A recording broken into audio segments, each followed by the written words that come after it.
sobat, kita bertemu lagi dan kali ini saya dan dia teman saya dan dia teman spesial saya akan membahas sebuah novel yang sangat terkemuka, yang sangat fenomenal, yang bisa membuat mindset kita tuh berubah. Novel ini dari mana? Jadi novel ini tuh ditulis oleh Laila S. Chudori. Beliau itu dulunya itu seorang jurnalis di Tempo, dan jadi ya pengalaman beliau mengenai hal tulis menulis itu sangat berpengalaman.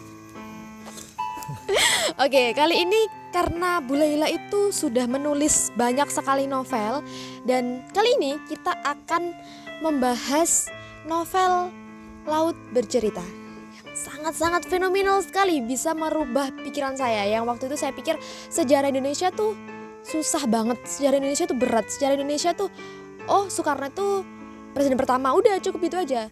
Soeharto presiden kedua, udah cukup itu aja. Kita tahu presiden pertama, presiden kedua, dan seterusnya, udah cukup. Yang kita tahu sejarah Indonesia itu kan udah cukup gitu aja. Di buku sejarah sudah ditulis seperti itu, ya kita tinggal membaca, kita tinggal mengerjakan tugasnya, udah gitu aja. Tapi ternyata di balik sejarah Indonesia yang ada di buku-buku anak sekolah dari SD sampai SMA, di balik itu semua tuh ada cerita yang tidak terungkap, yang ternyata saya baru ketahui beberapa ceritanya di novel-novel karya Bu Laila.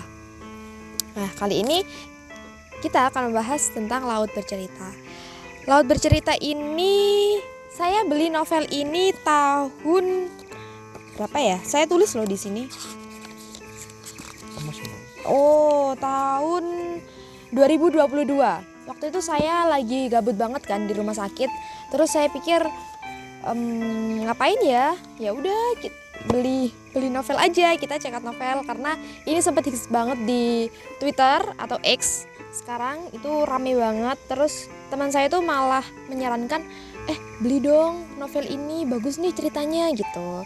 Terus akhirnya ya udah deh, coba aja. Ceritanya kalau cuman cerita romansa anak SMA mah nggak usah dibeli gitu, kayak ya udah puas kan masa SMA kayak gitu ya. Tapi ternyata ceritanya itu luar biasa. Dalam novel ini saya juga tidak akan membahas seluruhnya, tapi kami akan membahas beberapa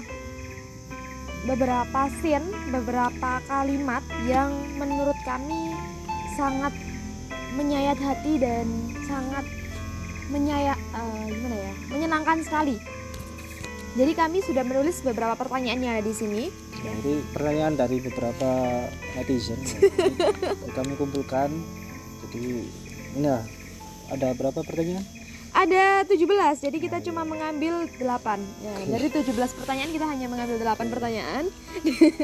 Dari pertanyaan pertama untuk kita berdua ya,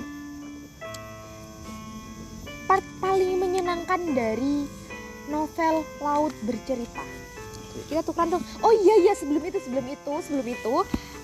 kita ke pertanyaan yang pertama tadi, dia teman yang spesial ini sudah membeli buku novel Laut Bercerita versi hardcovernya.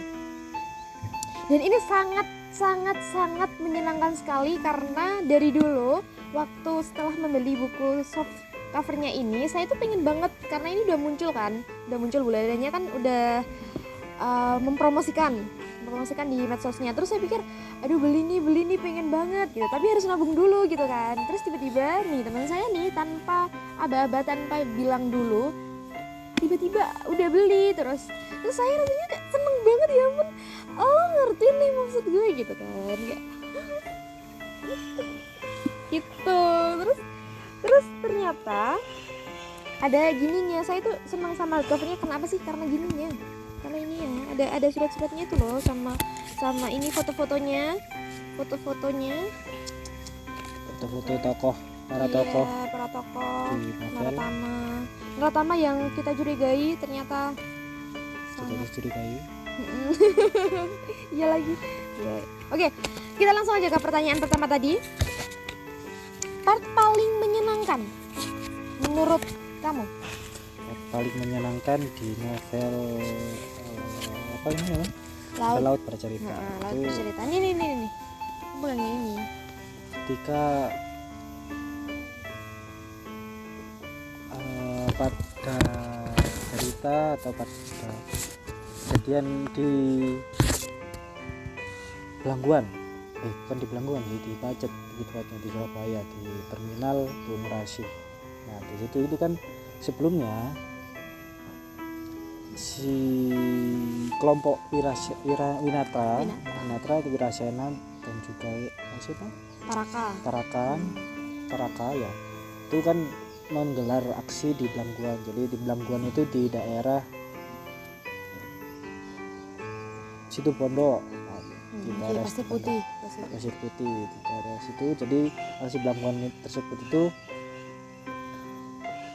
sebuah aksi bentuk apa ya, keresahan masyarakat sebagai bentuk protes masyarakat di sana, karena lahan mereka itu digunakan sebagai lahan pelatihan militer, dan itu dari pemerintah sendiri itu langsung apa ya, kayak tanpa izin ke pemerintah itu sempat menawarkan apa itu namanya ganti rugi, tapi tidak terrealisasikan. Jadi akhirnya kelompok Wirasena dan Taraka itu menggelar aksi tersebut, dan tentunya membantu masyarakat untuk speak up lagi atas kekeluhannya. Jadi yang paling menyenangkan itu ketika mereka sudah ada di Belangguan. Bukan di Belangguan. Pada saat itu setelah di Belangguan itu kan ketangkep tuh lautnya. Nah, mereka kan sempat naik bis ya, untuk pulang. Iya.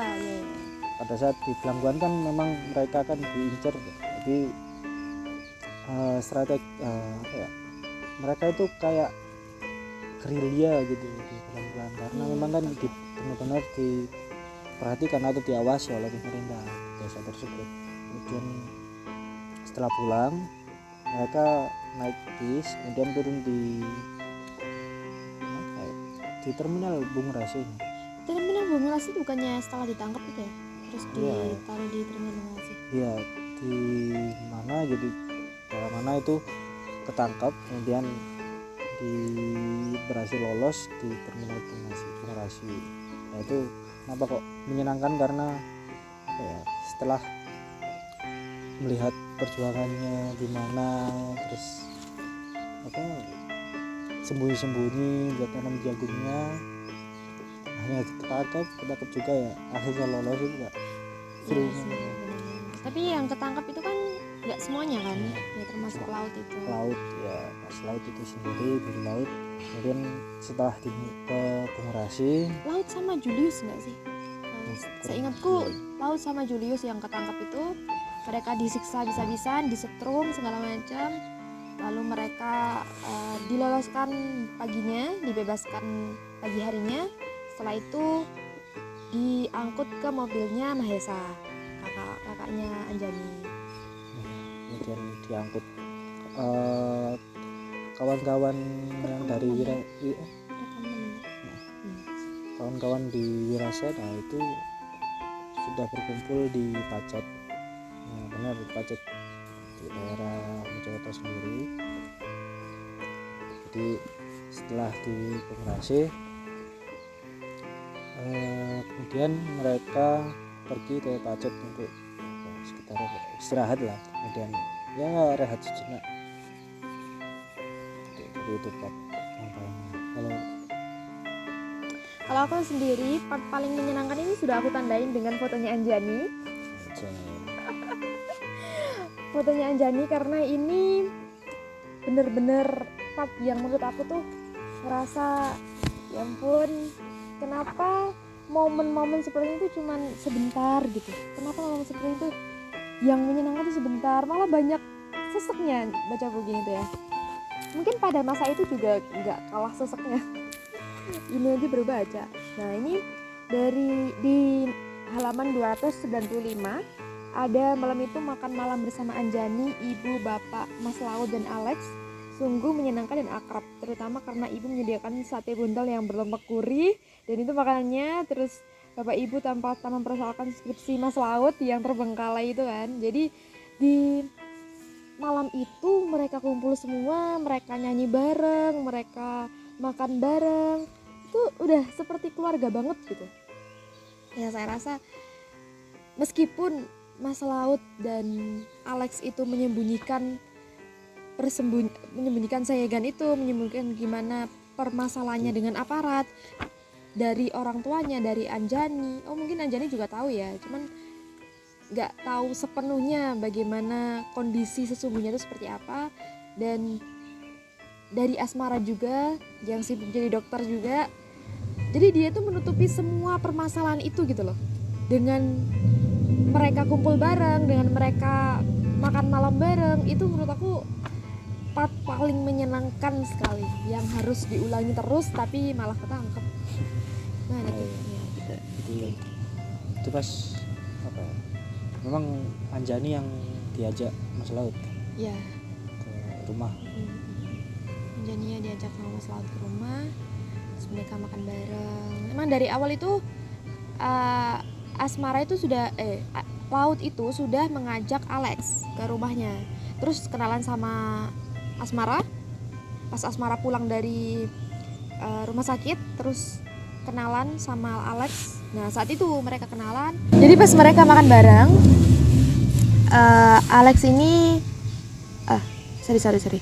Ibunya Mas Laut ini bilang kapan-kapan ajak Anjani, nanti saya masakin ini gitu kan. Akhirnya Laut berpikir bahwa oh iya ya kali ya ngajak Anjani kali ya, atau ngajak saya aja boleh kok Mas Laut. Ya gitu. Pertanyaan kedua, lanjut. Mana pertanyaan itu? Part paling menyedihkan dari Laut bercerita.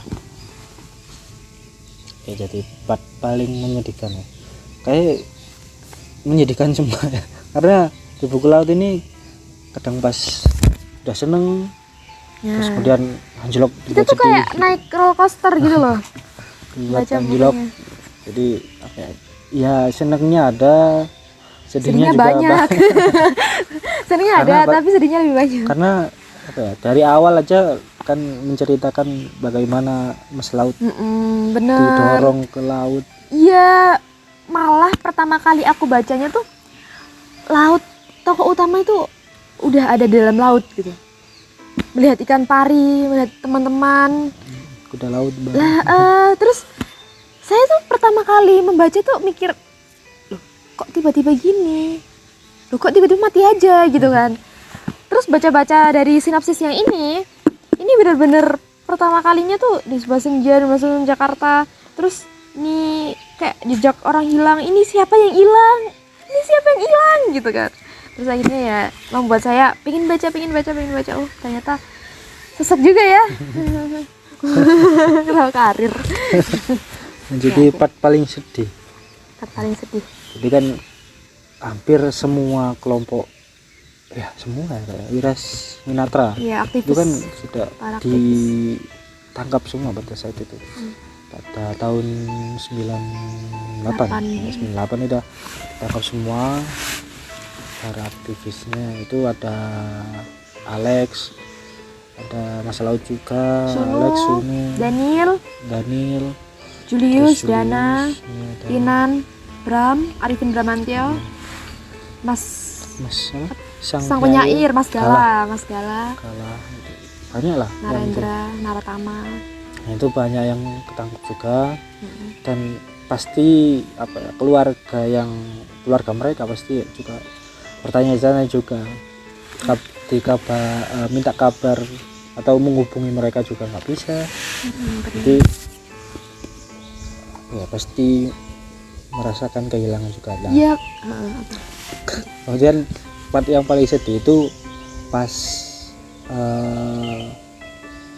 ibunya Sunu itu, jadi ibunya Sunu itu kan apa ya, seorang pengrajin ya, pengrajin batik, juga punya apa butik Punya gitu ya, butik butik yang besar. butik yang ya besar lah. Nah di situ memang batiknya batik tulis, jadi kita buat sendiri apa namanya motif-motifnya gitu. Nah pada saat Sunu ditangkap, Asmara ya yang dapat cerita, itu Anjani yang dapat cerita kalau ibunya Sunu itu mengira bahwa Sunu itu sudah kembali, karena ibunya Sunu itu pada pagi hari, pada saat beliau udah bangun tidur lah, itu melihat di kain batik yang akan di motif itu ada gambar kupu-kupu. Nah jadi Sunu itu yang bisa membuat gambar kupu-kupu itu hanya Sunu. Jadi ibunya itu mengira kalau Sunu yang menggambar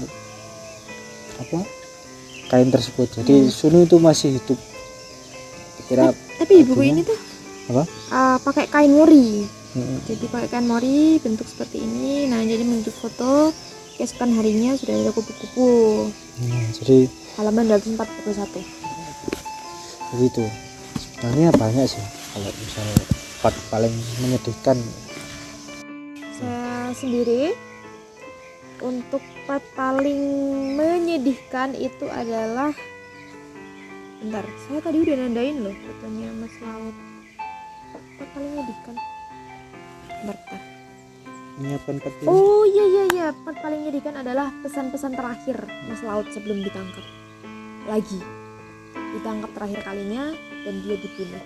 Nah sebelum itu Mas Laut itu pesen sama Alex. Nah, ini yang paling menyayat hati saya, dan saya baca kesekian kali tetap nangis jelek banget. Ya ampun Mas Laut bisa sih, tetap kayak udah ngerasa kan, pasti orang mati tuh ngerasa kalau abis ini udah nggak bisa ketemu lagi gitu kan. Jadi pasti ada aja sikap-sikapnya yang aneh, sikapnya yang berbeda gitu kan. Nah part paling menyedihkan juga itu waktu mereka di sel semua, Sunu itu sudah ditangkap lebih dulu, ya kan? Sunu diambil lebih dulu. Nah selnya Sunu itu diganti sama Naratama. Jadi pas Naratama datang, Sunu diambil, Naratama ditaruh di situ.